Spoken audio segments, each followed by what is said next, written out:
আমার বয়স যখন 14 বছর তখনই জীবনের প্রথম একটা মেয়েকে দেখার পর থেকে বিয়ে করার শখ জাগে। একই গ্রামের একই স্কুলের 2 বছরের জুনিয়র একটা মেয়ে। মেয়েটাকে দেখে আমার অসম্ভব ভালো লেগে যায়। গায়ের রং ফর্সা, কোকড়া চুল, খাড়া নাক, গোলাপি ঠোঁট, শুধুমাত্র সামনের একটি দাঁত উঁচু। তবে মেয়েটাকে আমার কাছে অসাধারণ লাগে, কেন জানি অদ্ভুত রকমের সুন্দর লাগে। আমার সেই পছন্দের কথা আমার প্রিয় বন্ধু মেহেদিকে ছাড়া আর কাউকে জানালাম না। তারপর মেহেদির কথা মতো একটা চিরকুট লিখে মেয়েটার ইসলাম শিক্ষা বইয়ের ভিতর রেখে দিয়ে আসলাম। সেটা আমার জীবনের প্রথম লেখা চিঠি ছিল। চিঠিতে লেখা ছিল, আমি একটা পাপ করে ফেলেছি, তোমাকে ভালোবেসে ফেলেছি, এই পাপ কাটাতে হলে তোমাকে বিয়ে করতে হবে। মেয়েটি চিঠিটা পেয়েছিল 3 দিন পর, কারণ সে ওই 3 দিন ইসলাম শিক্ষা বই খুলেই দেখেনি। এদিকে 3 দিন হয়ে গেল, 3 দিনেও কোনো উত্তর না আসাতে আমি আর আমার বন্ধু মেহেদি অস্থির হয়ে বসে আছি। সে যাই হোক, যেদিন সে চিঠিটি হাতে পেয়েছিল সেদিন সে চোখ লাল করে স্কুল আসলো। সম্ভবত এটাই তার জীবনের প্রথম চিঠি ছিল, তাই চিঠিটা পাওয়ার পর রাত জেগে কান্না করার কারণে তার চোখ দুটো লাল হয়ে গিয়েছিল। সেদিন ওর সাথে আমার সামনাসামনি দেখা হয় টিফিন পিরিয়ডে। সে তার এক বান্ধবীকে দিয়ে খবর পাঠিয়ে দেয় যে স্কুলের পিছনে সে আমার সাথে দেখা করতে চায়। আমিও রাজি হয়ে যাই। তারপর দৌড়ে চলে যায় স্কুলের পিছনে। মেয়েটা আগের থেকে সেখানে গিয়ে দাঁড়িয়েছিল। আমাকে দেখার সাথে সাথে সে আমাকে বলল, আপনি কি আমাকে ভালোবাসেন? আমি বললাম, বাসি। মেয়েটা তখন বলল, আপনার এই চিঠিটা নিয়ে গিয়ে যদি আমি হেডমাস্টারের কাছে নালিশ করে দেই, জানেন আপনার কি হবে? আমি তখন বললাম, জানবো না কেন, আমাকে পিটাতে পিটাতে একদম স্কুল থেকে মেন রুট পর্যন্ত দিয়ে আসবে। মেয়েটা তখন আবার বলল, তারপরেও ভালোবাসেন? আমি তখন বললাম, শুধু ভালোবাসি না, বিয়েও করতে চাই। মেয়েটা তখন আমাকে বলল, আমার তো বিয়ের বয়স হয়নি, মেয়েদের বিয়ের বয়স হতে 18 বছর লাগে, আর আপনারও বিয়ের বয়স হয়নি, ছেলেদের বিয়ের বয়স হতে 21 বছর লাগে। আমি তখন বললাম, তাহলে আমার যখন 21 হয়, তোমার যখন 18 হয়, আমরা তখনই বিয়ে করব। তখন মেয়েটা একটু আস্তে আস্তে বলল, সত্যি বিয়ে করবেন তো? আমি তখন বললাম, সত্যি বিয়ে করব। তখন মেয়েটা আবার বলল, তাহলে কথা দেন। আমি তখন বললাম, কথাও দিলাম। আমি কথা দেওয়ার সাথে সাথেই মেয়েটা কান্না করে দিল। কেন কান্না করে দিল বুঝতে পারলাম না। তারপর মেয়েটা কান্না করতে করতে ক্লাসরুমে চলে গেল। তখন থেকে আরো অন্যরকম একটা অদ্ভুত ফিলিংস এর জন্ম হলো আমার মনে।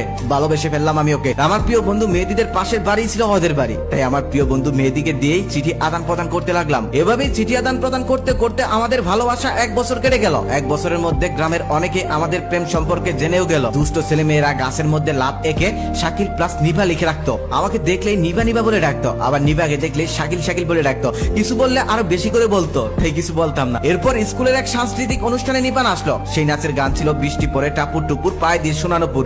সেদিন নাচটা দেখার পর আমার মনে হয়েছিল সত্যি সত্যি নিপাকে আমি একজোড়া সোনার নুপুর কিনে দেবো, আর সেগুলো পরেই সে নাচবে। তখন থেকে আমি আব্বার পকেট থেকে টাকা চুরি করতে লাগলাম নিপার জন্য সোনার নুপুর কিনে দেবো বলে। সময় যেতে লাগলো, টাকার পরিমাণও বাড়তে লাগলো, তবে সোনার নুপুর কিনে দেওয়ার মতো টাকা এখনো জোগাড় হলো না। এদিকে নিপা আমার জন্য একটি সবুজ রুমালে ফুলের আলপনা এঁকে লিখে ফেললো, ভুলো না আমায়। তারপর সেই রুমালটা আর একটা ইটকাট ওর থেকে পেয়ে আমার সেদিন কিশোর বয়সে অবুঝ মনে চোখে জল এসেছিল। কিন্তু আমাদের এই অশ্রু জলের মধুর ভালোবাসা দীর্ঘস্থায়ী হলো না। নিপার জন্য সোনার নুপুর কিনে দেওয়ার আগে আমাকে মানচিত্রের অপর পাশে অন্য একটি শহরে নিয়ে গেল আমার বাবা। সেখানে গিয়ে নতুন একটি স্কুলে ভর্তি করিয়ে দিল। শহরের নতুন সেই স্কুলে নতুন নতুন বন্ধু বান্ধবী পেয়ে ভুলে গেলাম নিপাকে, ভুলে গেলাম আমার সেই গ্রামের স্কুলের সমস্ত বন্ধু বান্ধবকে। কারণ তখন মোবাইলের ব্যবহার তেমন একটা না থাকায় আর কখনোই কারোর সাথে যোগাযোগ হয়ে ওঠেনি আমার, আর কখনোই যোগাযোগ হলো না নিপার সাথে। এভাবে দেখতে দেখতে দীর্ঘ 9 বছর কেটে গেল। এখন আমি অনেকটা বড় হয়ে গেছি।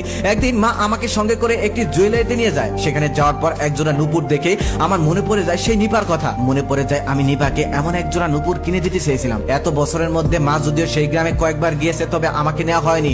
মাকে নিপার কথা জিজ্ঞেস করেছি, তবে মা চিনতেই পারেনি। অনেক ঝামেলা করে খোঁজ নিয়ে জানতে পারি যে এতদিনে নিপার বিয়ে হয়ে গেছে। বিয়ে হয়ে গেছে আরো 5 বছর আগে।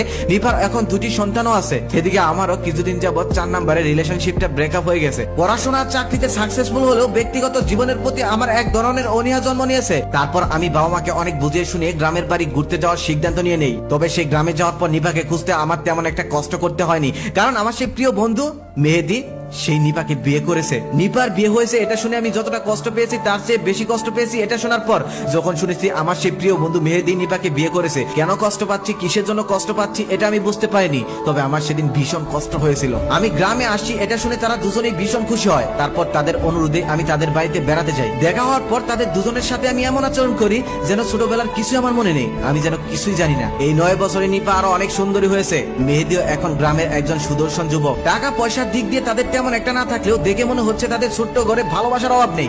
তাদের এই ভালোবাসা দেখে আমার ভিতরে ভিতরে কেন যেন হিংসা কাজ করছে। হঠাৎ আমার মনে হলো সেদিন যদি আমার নিপাকে ছেড়ে যেতে না হতো, তাহলে হয়তো মেহেদির জায়গায় আমি থাকতাম।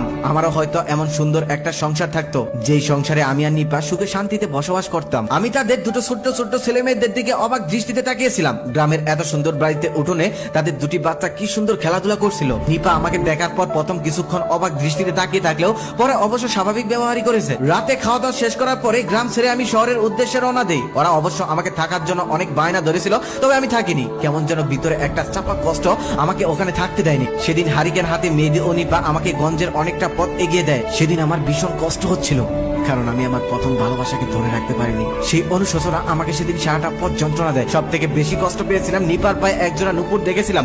আমি যে নিপাকে নুপুর কিনে দিতে চেয়েছিলাম সেটা মেহেদি ছাড়া আর কেউ জানতো না। মেহেদি ওকে সোনার নুপুর কিনে না দিলেও ওকে একজোড়া রূপার নুপুর কিনে দিয়েছে, তবে আমি পাইনি আর কখনো পারবো না।